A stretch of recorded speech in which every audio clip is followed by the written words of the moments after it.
Bienvenue tout le monde pour cette deuxième vidéo, c'est Louis et on est reparti. Aujourd'hui je vais vous parler de pourquoi est-ce que vous devriez, selon moi bien sûr, lire Brandon Sanderson en 2025. Donc deuxième vidéo en très peu de temps, mon objectif c'est de sortir une vidéo à peu près toutes les semaines. On va voir comment je tiens ce rythme. Normalement je pourrais même peut-être en sortir plusieurs dans les futures semaines, voilà j'ai un peu moins de cours. Donc je vais essayer de vous tenir informés et surtout de trouver des sujets intéressants à traiter. Et donc le sujet d'aujourd'hui, il est super cool, Brandon Sanderson. Je vais découper cette vidéo en plusieurs parties. D'abord, je vais vous parler de comment est-ce que moi j'ai découvert cet auteur, pourquoi est-ce qu'il m'intéresse. Je vais parler d'une de ses forces, tout simplement, qui est son activité, sa productivité. Ensuite, on va rentrer un peu plus dans le concret dans ses livres. Je vais vous parler de ce que j'aime dans les thèmes qu'il aborde, ce que j'aime dans les personnages aussi qu'il utilise, et principalement son world building qui est maîtrisé à la perfection et je suis sûr que ça vous plaira, donc voilà, faut que je vous en parle. Et puis on va finir sur le fusil de Chekhov qui est un procédé d'écriture que j'adore et qu'il utilise à merveille. Voilà, alors commençons. Alors, comment est-ce que j'ai découvert Brandon Sanderson? Eh ben c'est très simple. En fait, je me suis demandé l'année dernière, j'étais à une période où j'avais un peu envie d'écrire. Je me suis dit, mais est-ce qu'il y a une formule magique? Est-ce qu'il y a quelqu'un sur Internet qui donne un peu sa recette pour écrire un livre? Alors évidemment, il n'y a pas de formule magique, vous vous en doutez, mais il y a Brandon Sanderson qui sort des vidéos dans lesquelles il décortique son procédé d'écriture, étape par étape. Et c'est super intéressant. Pour peu que vous sachiez parler anglais, je vous les conseille fortement. Et donc en fait, il va expliquer comment est-ce qu'il crée ses personnages, comment est-ce qu'il crée son monde, la manière dont il va faire sa relecture aussi, parce que c'est intéressant, et le procédé de publication. Voilà, donc c'est un auteur qui est très présent sur les réseaux et qui donne beaucoup d'insights, beaucoup d'explications sur comment ça se passe d'être un écrivain et qui sort énormément de contenu, en plus de sortir plus d'un livre par an, ce qui est quand même fantastique. Il a une productivité monstre, ce qui fait une super transition sur sa productivité. Donc voilà, le gars est juste un maniaque, un fou de la fantasy. Mais pas que, de la science-fiction aussi. En fait, il adore créer, il adore raconter des histoires. Donc voilà, ce qui est quelque chose de super. Moi, ça m'inspire énormément. Et donc c'est quelqu'un en fait qui est très transparent sur les réseaux sociaux et il va vraiment donner plein de détails sur la manière dont il écrit ses livres. Donc ce qui est super cool. Bon alors rentrons un peu plus dans le détail de ses romans. Romans d'ailleurs que vous pouvez voir juste derrière moi. Ici, j'ai les 3 premiers tomes des Archives de Rochard. Donc La Voix des Rois, les mots des Radiants, je pense, ou le livre des Radiants en français, et Justicière, je crois, Oathbringer, en français aussi. Voilà, je suis rendu au 2e tome, donc franchement j'adore la série pour l'instant.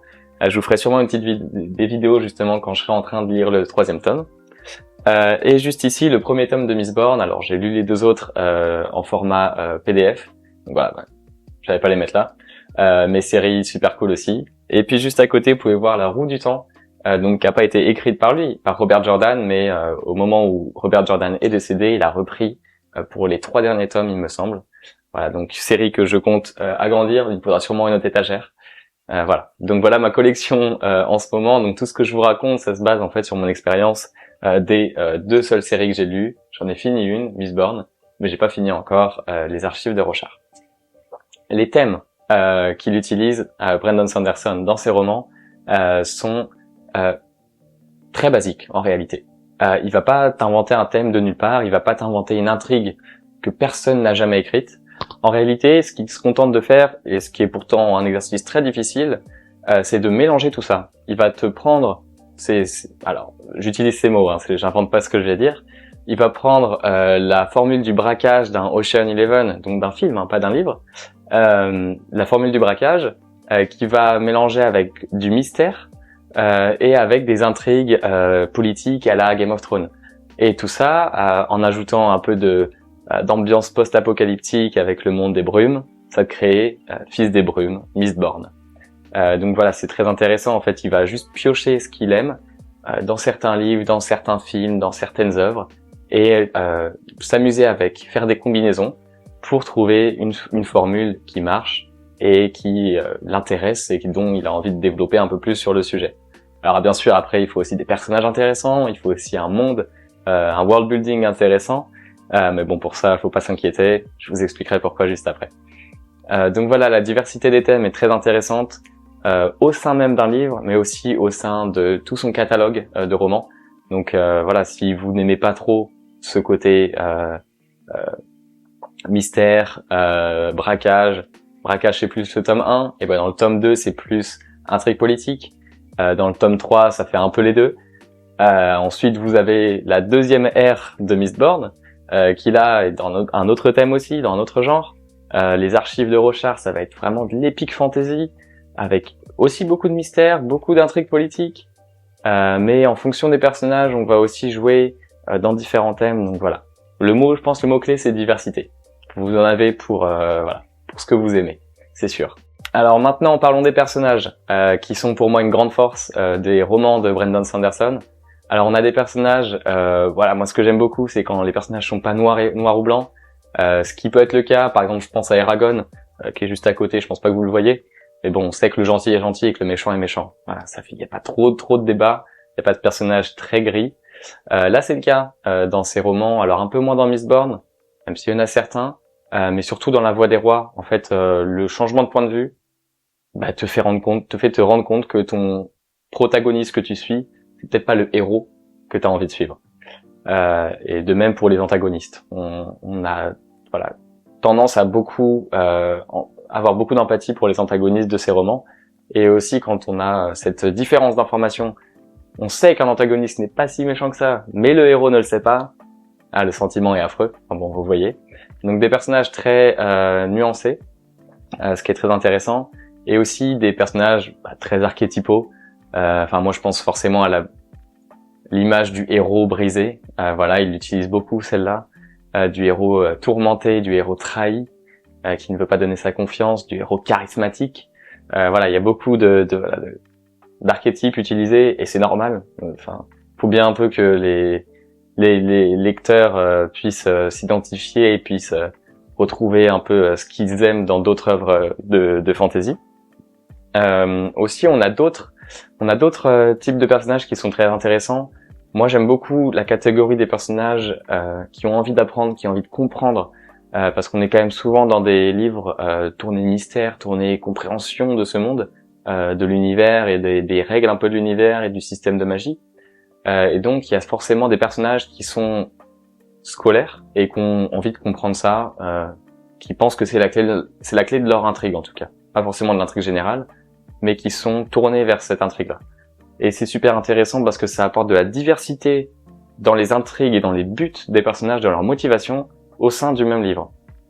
Étant donné que les deux romans que j'ai lus, les deux sagas que j'ai lus, sont des récits chorales, on va passer d'un point de vue à un autre. Et donc quand on passe d'un personnage dont la motivation c'est de vaincre ce méchant-là, à un personnage dont la motivation c'est de comprendre qu'est-ce qui fait que ce méchant-là agit comme ça, ou alors quelque chose de complètement différent, il veut comprendre juste pourquoi est-ce qu'il y a de la brume, et en fait ça apporte un changement de perspective et c'est très intéressant.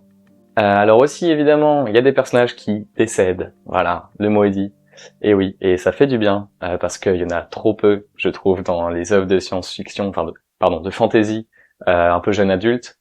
Non, il y a des personnages qui décèdent et ça fait qu'on n'a pas cette impression que le héros sera dans tous les cas gagnant à la fin de l'histoire.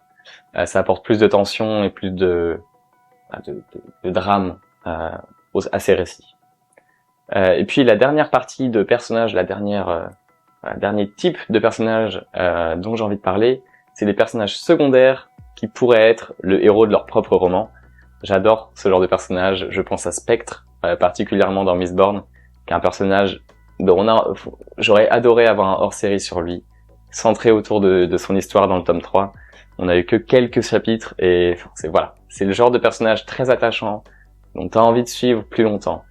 Et ce qui est très très cool parce que ça nous donne pas tout le temps envie de retourner à l'histoire principale quand un chapitre est un peu déconnecté de cette histoire principale. Parce que ce chapitre-là est aussi très intéressant. Donc ça rend ces romans très longs, souvent, parce qu'il va élaborer plusieurs points de vue et avoir un rythme différent selon les points de vue. Mais ça les rend du coup encore plus fun en réalité, encore plus cool à lire, tout simplement. On a envie de tourner la page encore plus, selon moi. Alors parlons maintenant de ce que tout le monde adore chez Brandon Sanderson, son world building. Alors c'est simple, il va toujours apporter une particularité, un petit changement dans les deux sagas que j'ai lues, donc que ce soit la brume ou alors les tempêtes, qui vont tout changer. Un petit changement, alors sur un monde qui est pas forcément identique à la Terre, mais un petit changement sur un monde qui ressemble à la Terre et qui va enchaîner une suite de conséquences énormes. Et ce qui est très intéressant, là je vais prendre l'exemple des archives de Rochard. On vit dans une planète dans laquelle une tempête pousse tout le temps dans le même sens, à intervalles plus ou moins réguliers. Et donc ce qui fait que la faune et la flore se sont adaptées, que les villes ont été construites en fonction de ce sens dans lequel le vent souffle de manière très forte, c'est pas une simple brise, et que les cultures ont évolué au fur et à mesure des années par rapport à ça, et par rapport à l'endroit où elles sont placées sur le monde, si elles sont plus ou moins à découvert par rapport à cette tempête. Donc c'est très intéressant parce que c'est vraiment la culture du jusqu'au boutisme. Il va prendre son concept et il va le développer jusqu'à fond. Vraiment, il va aller jusqu'au bout de l'idée, se dire mais si là je mets une tempête, comment est-ce que ce petit ver de terre il va évoluer au fur et à mesure des milliers d'années d'évolution. Donc le mec est déterminé, il va au bout de ses idées, ce qui rend le monde bien plus immersif et bien plus cohérent. De plus, on a des croquis, des illustrations dans certains de ses romans pour expliquer justement, pour nous montrer ces créatures-là. Je vous en montrerai certains si j'arrive à les trouver sur Internet. Et donc ce qui rend le tout plus tangible, alors qui malheureusement du coup fait qu'on va avoir cette direction artistique un peu de ces dessins en tête quand on va imaginer d'autres lieux, d'autres créatures, et donc ça nous bride un peu sur l'image qu'on va avoir de son monde, mais c'est aussi bien pour nous diriger, pour nous guider, pour qu'on ait à peu près une image cohérente, et pas qu'on s'imagine quelque chose de vraiment très différent. Voilà, donc le world building est profond et cohérent et tangible, et nous donne forcément envie d'en savoir plus. Ce qui est très bien justement, c'est que ce world building est mystérieux et caché, on ne sait pas tout. Et donc on a envie de découvrir, c'est pour ça qu'on adore les personnages comme Shallan, comme Sazed, qui vont vouloir découvrir plus d'informations, plus de pourquoi ce monde est ainsi, donc ce qui est toujours très intéressant. Alors évidemment, comment parler du world building sans parler du système de magie? Donc il différencie Sanderson deux types de magie, la magie douce et la magie forte. La magie douce va être un peu la magie du Seigneur des Anneaux.